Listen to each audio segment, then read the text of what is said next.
एक प्रसंग में भगवान शिव के उपासक, वो बालक थे, किसी ऋषि के घर गए तो उन्हें गाय का दूध मिला, पर उनके घर में तो था नहीं, क्योंकि वो किसी यजमान के यहां नहीं जाते थे। निरंतर तप के द्वारा शरीर को सुखाते हुए भगवद आराधना में प्राण पोषण के लिए जंगली कंदमूल फल, बाल ऋषि ने आकर हट किया मां से कि मुझे दूध चाहिए, तो उन्होंने जंगली जो चावल थे उनको पीस करके ऐसे दिया, लो।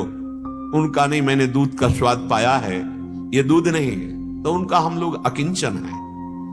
तप के द्वारा भगवान शिव की आराधना करके हमें और कुछ नहीं चाहिए, उनकी प्रसन्नता। तो हमारे यहां किसी जजमान की वृत्ति नहीं है कि वहां से कुछ दान पुण्य लेकर हम अपना भरण पोषण करते हो।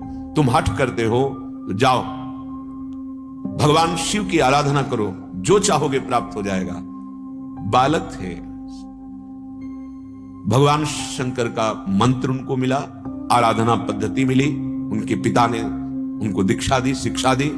वो एकांत प्रदेश में शांत भाव से दाहिने पैर के अंगूठे केवल खड़े होकर हाथ ऊपर कर, कितना कठिन तप, बहुत समय तक निरंतर मंत्र जाप करते रहे।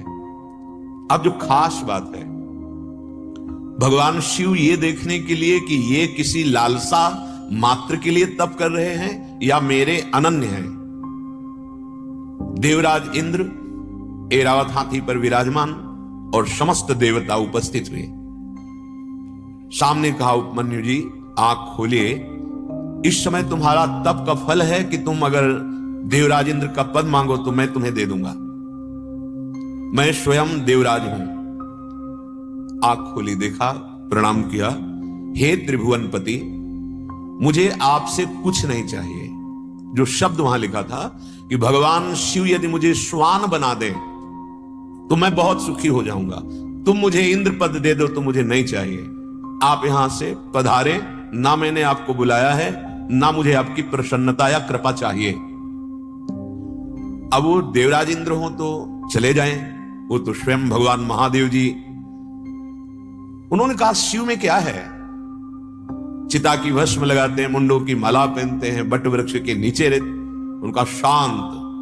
अगर एक भी शब्द हमारे आराध्य देव के प्रति बोल दिया तो ऐसा मत समझना कि तुम त्रिभुवनपति हो, हम ऋषि तुम्हें दंड नहीं दे सकते, अभी मैं तुम्हें दंड दे दूंगा। अब वो देवता हो तो डरे, वो तो भगवान महादेव। फिर निंदा शुरू कर दी। तत्काल हाथ में जल लिया, अघोर मंत्र का उच्चारण किया। ये अमोघ मंत्र किसी को भी नष्ट कर सकता है, चाहे वो कितना बड़ा देवता हो। ये भगवान शिव का अघोर मंत्र उच्चारण करते हुए जो ही मंत्र पूरा होने को हुआ, नंदकेश्वर प्रकट हो गए और कहा, अपने आराध्य देव को आराध्य देव के मंत्र से ही प्रहार करना चाहते हो? तो देखा जो ऐरावत था वो नंदकेश्वर और भगवान देवाधिदेव महादेव। कहा, आज से तुम्हें क्षीर सागर से दूध आएगा, अजरश्चैव अमरश्चैव, वरदान की झड़ी लगा दी और कहा, जिस क्षण चिंतन करोगे मैं उमा के सहित उसी क्षण तुम्हें दर्शन दूंगा। ये अनन्यता से जहां कहीं भी पाया गया, अनन्यता। कोटि जन्म लग रगर हमारी, बरऊं शंभु न तरहूं कुंवारी पार्वती। अनन्यता, अगर अनन्यता हृदय में नहीं तो ऊंचाई पर नहीं चढ़ा जा सकता, जो अध्यात्म की ऊंचाई है। हम साधारण भक्ति की वंदना करते हैं, इसे अन्यथा न लिया जाए। जैसे भक्ति के रहस्य का पता नहीं है तो कि निषेध क्यों करते हैं अन्य की? नहीं नहीं, वो एक धरा है, ये उसके ऊपर की धरा है। जैसे जैसे आपकी भक्ति बढ़ेगी गुरु प्रताप से, वैसे वैसे आराध्य देव में अनन्यता आती जाएगी।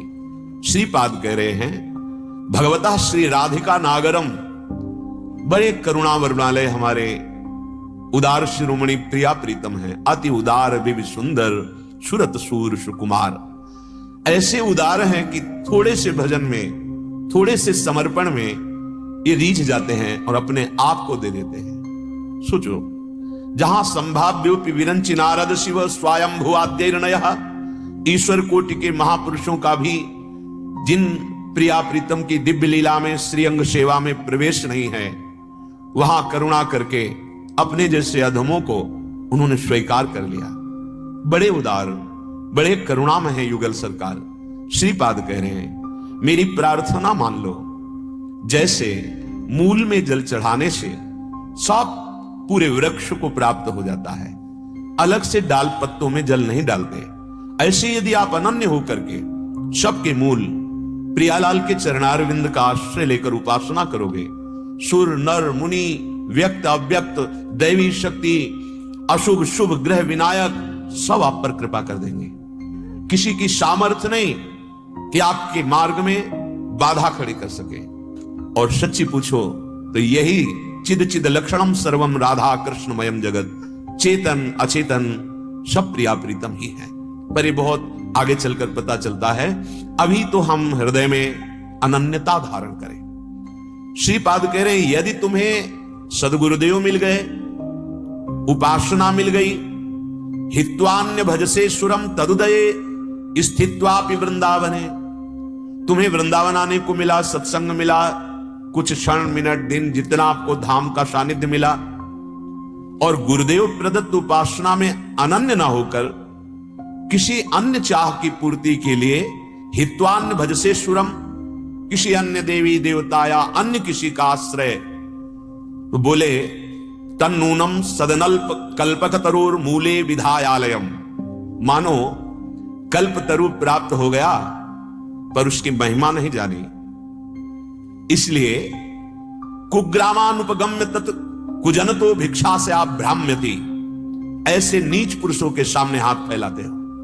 जो धर्म रहित पापाचरण युक्त हैं, कुग्रामों में रहते हैं, और कुजन तो जो कुविचार कुकर्म आदि क्रियाओं से युक्त हैं, उनके सामने हाथ फैलाते हो। क्या भाव है? यदि तुम्हें सुरतर कामधेनु चिंतामणि भगवत रसिक अनन्य अली के प्यारी जू के चरणारविंद, प्यारे जू के चरणारविंद का आश्रय गुरु कृपा से मिल गया, श्यामा श्याम